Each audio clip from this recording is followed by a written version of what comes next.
As we turn into this story of Jesus, it made me think of another odd fact that I want to share with you.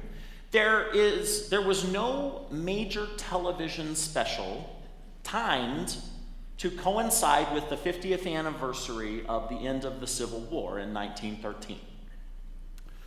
I know that's not a surprise to you. So just travel with me on why I'm there. I have a point to this, and here's what I mean by that. The veterans that we have in our world today have had a fundamentally different experience than the veterans of wars before the time of mass media. The men who fought in the Civil War, those who were still alive in 1913, had not spent 5 decades since the beginning of the war seeing news footage on television screens and history programs and documentaries being rolled out again and again the way that veterans do and have since. They had no flag being waved over Iwo Jima. They had no nurse being kissed in Times Square. They didn't have that footage that rolls over and over again that was filmed from the back of an airplane as it flew over North Vietnam with bombs pouring out of the plane, usually with Jimi Hendrix or the Rolling Stones or the Doors playing in the background. The images that they had, the ones they still held, were infused instead in their dreams or were summoned up by a picture on a tintype in a frame, or by walking near woods that looked a lot like woods that they had run through in a previous chapter in their life, clutching a rifle to their chest, hoping that they would make it through the day. It was a very different experience. And the memories that they had were only their own. So in the summer of 1913, more than 50,000 old men traveled to Gettysburg, Pennsylvania, for a 5-day reunion to commemorate that 50th anniversary of the 3-day battle. And they celebrated that they were the ones who had answered the call and gone forth to serve their country in that way. Now you can imagine the conversations they had as they were all gathered back together for the first time in history. They pointed out visual landmarks that they remembered, places that they had walked in or marched in, hilltops, places where lines had been drawn or trenches had been dug, comparing their memories from the past 5 decades. And you can imagine these men, now in their 70s and 80s, each conjuring up their own memories and then marveling as their memories echoed, at least somewhat, the memories of the next man's.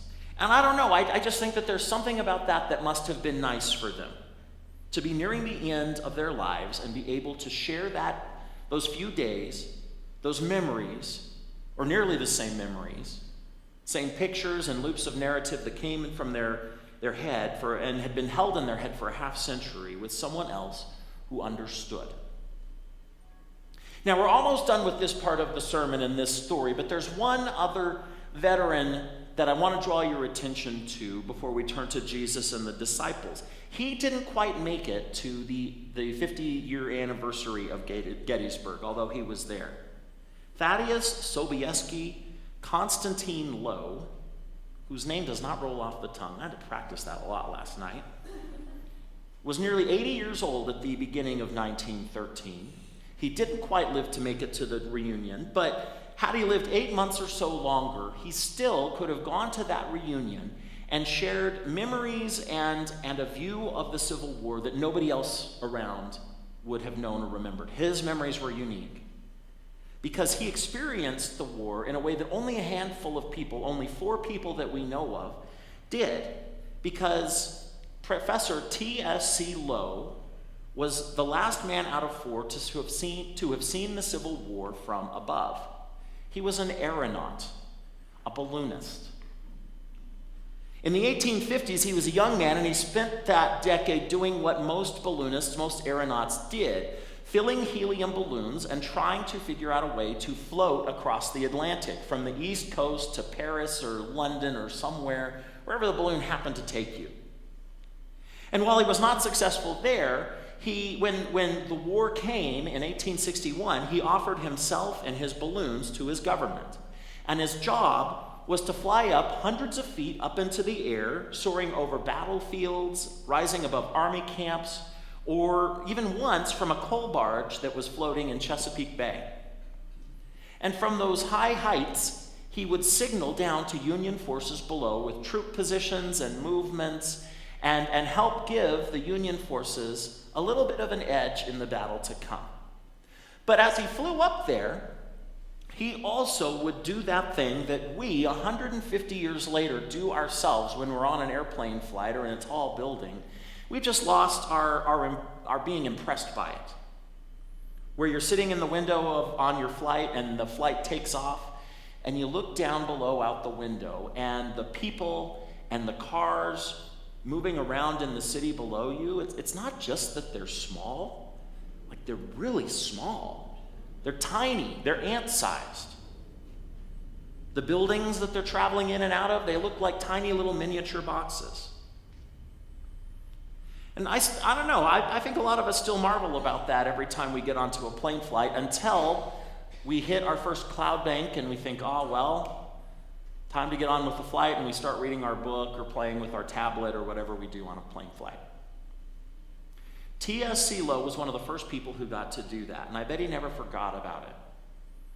We can imagine what he saw, the images that he held until his death, but we can't know how it must have felt to see those things, to watch people down below killing and fighting and risking death to save others and lying in fields hoping that someone would come for them. And having altitude render those people into abstractions, into simple movements and lines that rushed toward one another in a field and would then atomize as the soldiers in those lines fell and fled in smoke and fire. And then for T.S. Selow to look beyond the battle in this Virginia countryside, or various Virginia countrysides, and look beyond to the border between two nations that were fighting against one another in one nation. A border that was the cause for the men below to fight. Low could look to that place where that line was supposed to exist and see that there was absolutely nothing there. What would it have been like if T.S. Selow had lived just a little longer and could go to the 50th anniversary Gettysburg reunion in 1913 and share his entirely novel memories with so many who had very distinct and collective memories? Do you think that the disciples of Jesus ever did that? Would get back together, maybe not in formal reunions, but would get back together to share their memories of their time with Jesus? Of course, we know that tradition tells us that many of those disciples eventually were martyred themselves at the hands of the same Roman government that put Jesus to death. But before they were, can you imagine them gathering and sharing old stories around a campfire or in a small room together? Old stories that they had seen together of the amazing things that Jesus had done when he had healed people. Or maybe they traded laughs when they described the looks on the religious elites' faces when they set a trap for Jesus, some sort of rhetorical trap that Jesus got the best of them through. Do you think that they shared stories of that dark night when Jesus was arrested and they had to flee and run for their lives and hide, and the empty tomb that they remembered from a few days later? And one of the stories I would love to hear their memories of is the story that they each would have experienced, maybe just a little bit differently, the story of Jesus calling each of the 12 disciples. When Jesus came and said, "Come and follow me," and they did it. They didn't have to. In fact, one thing I always wonder is when Jesus was traveling around calling the 12 disciples, were there other people out there that Jesus called, that he stepped in front of them and interrupted their day and said, "Come and follow me"? Were there people out there who said thanks, but no thanks? And they got back to their fishing or their tax collecting or whatever it was that they did. I have to believe that's true in no small part because I am a Wesleyan Christian and I believe in free will. And I don't think God predestines us for much of anything other than his love. And so I think there must have been people who Jesus approached them and gave them a magnificent call and they passed it up. In fact, Aaron pointed this out to me right after the first service. Of course, we know that there were some that rejected Jesus' call. We know that the rich young ruler came to Jesus full of energy and enthusiasm until Jesus said, okay, fine, now just go sell all your possessions and give the money to the poor, and then you'll be ready to follow me. And what happened to him? He went away sad. But these 12 people answered the call, including Peter and Andrew and James and John. They answer, and once again, because I am a Wesleyan Christian who believes in free will, it was not foreordained that they would say yes. They had a choice. They could have said, no, my father's busy, I need to help him. But they didn't. They answered the call. There's this literary convention called the Hero's Journey. I'm sure some of you are familiar with it. Many of you are familiar with it. It was first articulated by Joseph Campbell in the 1940s. And even then, what he was articulating in his own sociological studies was nothing new. This was when he would travel around the world, and he noticed that the stories and the folk tales and the narratives that cultures would lift up often had common elements that seemed to be universal to the human condition and how we tell stories, regardless of the culture or time that they came from. And he called this the hero's journey.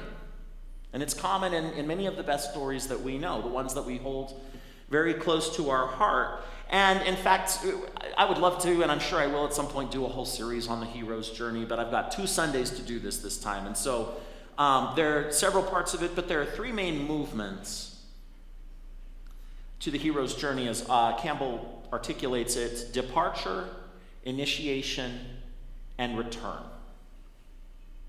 So let's talk about departure today. In departure, you have a figure, a hero or a heroine, who is invited to leave on a journey or a quest or something that's big and it's different from the rest of his or her life. Usually some kind of supernatural force or figure invites them into this journey, and most of the time, they don't actually want to go on the journey that they're being called to. They have a lot of good reasons to stay at home. It's safe. It's comfortable. And often they even initially refuse, and yet there is something that beckons them. So in Star Wars, to look at our own stories from our own culture, in Star Wars, Luke Skywalker is the adopted nephew of 2 moisture farmers from the planet Tatooine.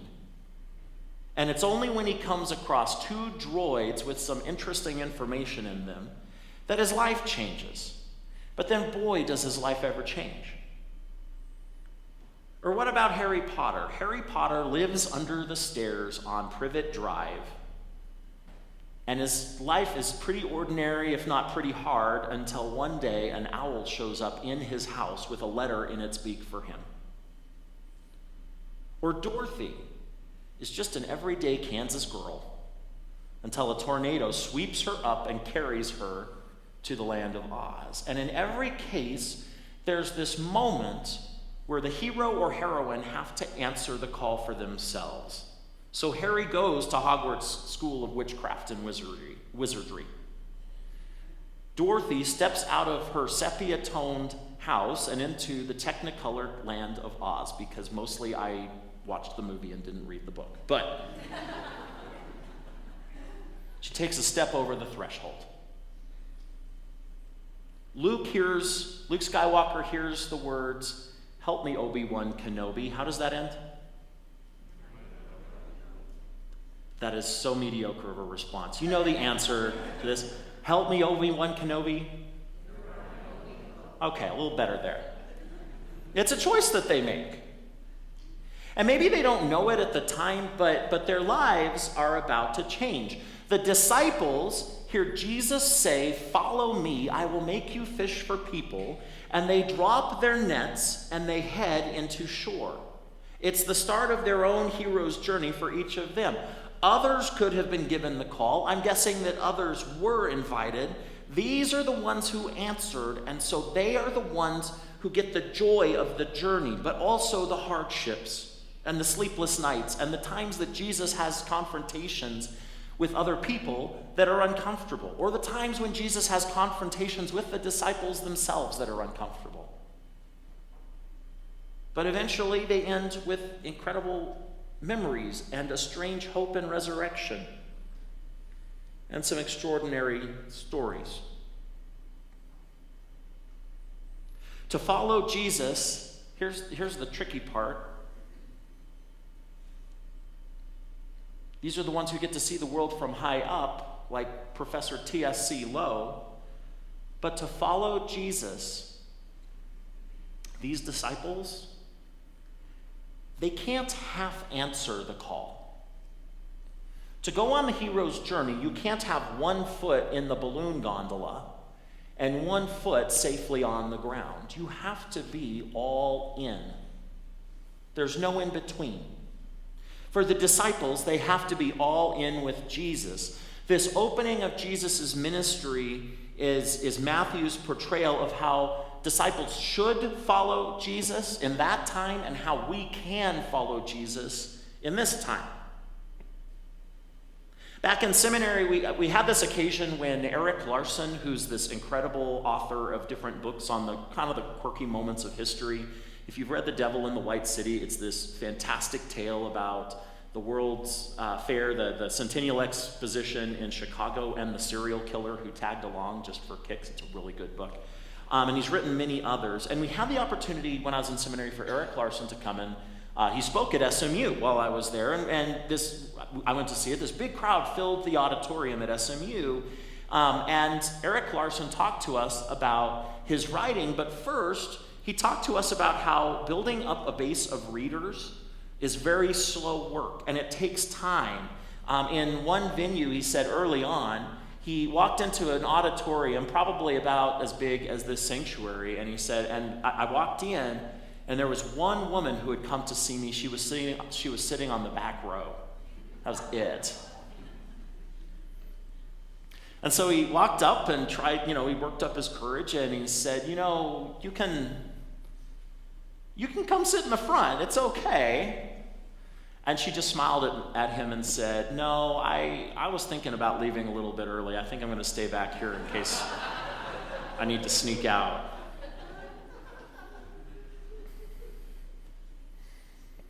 There's no provision for taking a back seat in the back row in case you want to leave early with Jesus. Because there's no place to go but to follow Christ. And there's no way to go there besides repenting and letting go of a lot of things that we hold dear and committing oneself to risky ministry of teaching and healing in the name of Jesus in the here and now, so that, as another gospel author would say, so that the people who sat in darkness will see a great light. For the disciples in Matthew, and no less for us, there's no staying put. There is only all in for a risky ministry following a fearless teacher and healer and Messiah, or to just leave early. And that's a real choice. You either go on the journey or you don't. A few weeks ago, I was on a much more easy journey. We were on the vacation of a lifetime up in Alaska, but on one of our stops, we were in Skagway, where the gold rush happened. And my parents and I, we were talking with a shop owner there, and they directed us to the Skagway Historical Society, the Gold Rush Historical Society. We walked in, and they were very happy to greet us. And my father was with me. He gave them the name of Lucien Bonaparte de Klerk, who was my great-grandfather, his grandfather, who went to Alaska in 1898 in the gold rush. And what's great about the Historical Society is they will search for any name you give them and try to find any record of where they were or what they did. And there's a lot of records. It's not complete. There were a lot of people coming and going, but we gave him the name of Lucien Bonaparte de Klerk, my great-grandfather, who went to Skagway in 1898 on a steamer. And he packed, leaving from Chicago, Illinois, he packed what he figured was the right gear to go into the Klondike.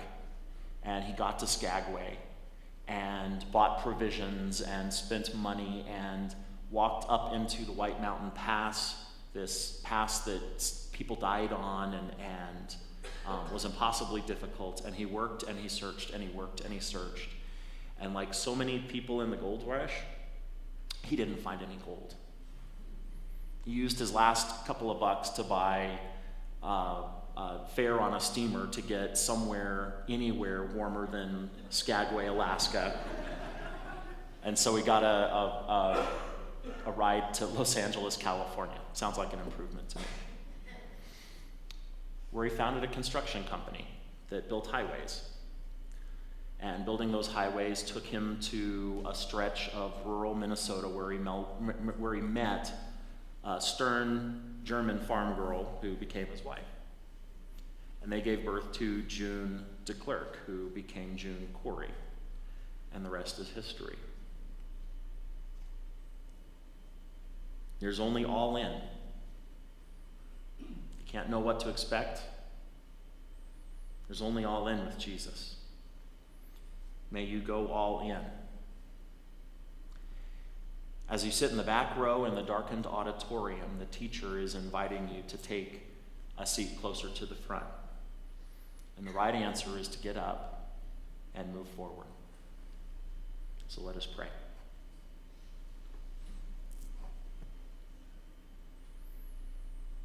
Gracious God, you call to each of us in our own way. It's a good calling. It's a commitment. It's a risk. It's a beautiful life.